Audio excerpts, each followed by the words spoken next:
తెలంగాణ రాష్ట్ర ఉప ముఖ్యవర్యులు వల్లు బట్టి విక్రమార్క మరియు ఐటీ శాఖ మంత్రి వర్యులు దుద్దిల శ్రీధర్ బాబు ఆలయమునకు విచ్చేయగా దేవాదాయ శాఖ ప్రత్యేక ముఖ్య కార్యదర్శి మరియు commissioner Shri S Satyanarayana IAS మరియు ఆలయ కార్యనిర్వహణాధికారి కెఎస్ రామారావు ఆలయ మర్యాదలతో వీరికి స్వాగతం పలికారు.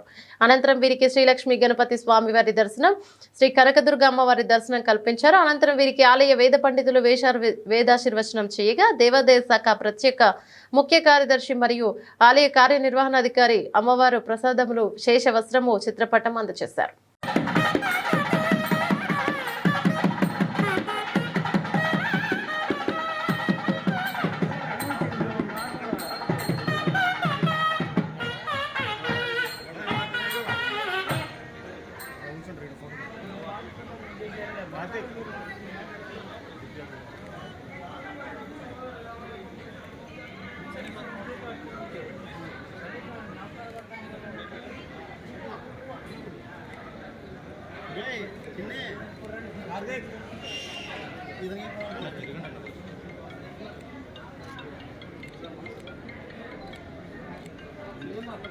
Ini